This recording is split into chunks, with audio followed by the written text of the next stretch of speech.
Hi, I'm Louise from Emotional Detox, and today I'm going to be talking about what a lot of my clients come to me with as a question, or they've been directed, or they somehow instinctively know that they need to be working and connecting with and healing their inner child.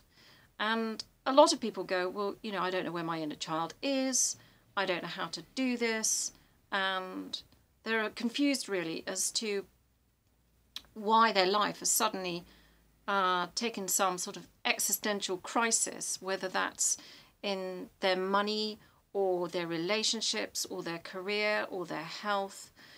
Something is kicking up in their life and they're looking because basically they've done all the right things, set intentions, set their goals, followed through, been positive, raised their vibration as much as they know they can. They've done their detoxing, they've done their exercises, they've done everything they can, and yet, life has just come to some sort of standstill or some kind of crisis, and they're at loss and at pains as to know what to do. And of course, I've been there.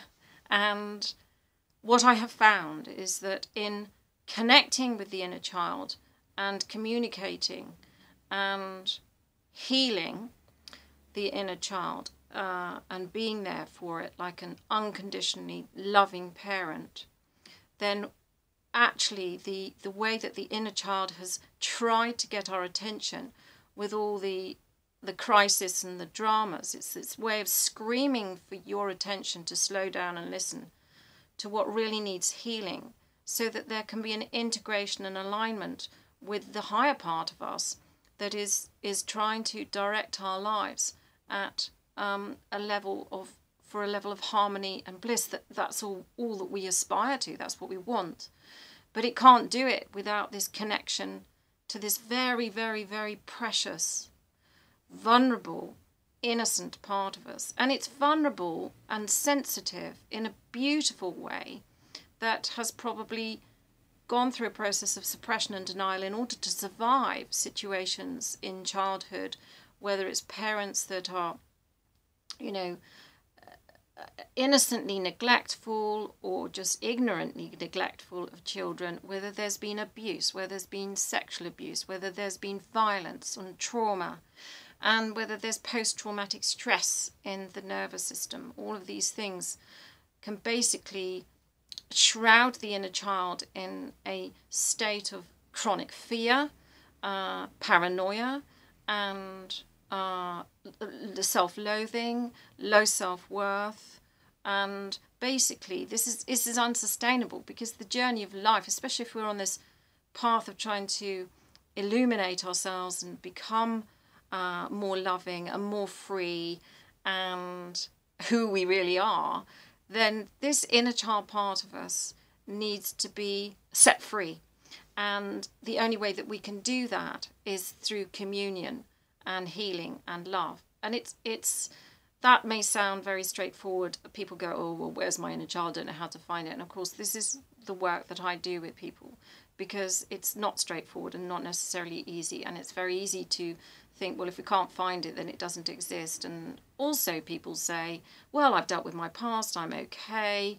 But actually, deep down, by things going on like, eating problems, and addictions, and basically falling into relationships that are unloving, scary, and disrespectful of who we are, and yet we kind of go with it. So I think a lot hangs on this inner child work, as I've found out for myself and working with my clients more and more. And add to that, when we really work with the inner child, your creativity will be unleashed. I mean, I've started painting. I've always loved colour, I've always loved dancing, but I paint now and I just love it. And I'm not, intimidated by what other people think. I do it because I love it, and I'm selling my paintings. So, something happened as a result of this work. And the other thing is that the inner child aspect of us is actually the doorway to our divinity.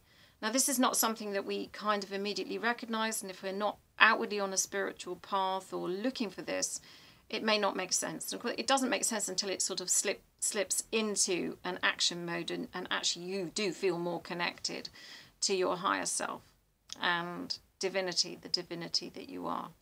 So that is just all I want to say for now. If this resonates with you at all, and you want to get in contact, all of my details are on my website link, which is embedded in this post in the details. You can also go to my Facebook pages, which are Emotional Detox, and there's a yellow dandelion there, and also my Facebook page, which is just Louise Smart. And in that 15 minutes, we can, look at your situation, and I will help you decide, what's the best program stepping forward for you. I also do a specialist childhood sexual abuse program. I think there's a dire need for this, so I've created that, and so that's also, you can read about that on my website. There's lots of really good information there that will help you understand why this is such a complex trauma to heal, but it is, with the right approach, it is doable and healable. So yeah, I think that's it for now. It's Louise Smart from Emotional Detox, and the website is www.emotional-detox.com. Thank you very much for listening. Bye for now.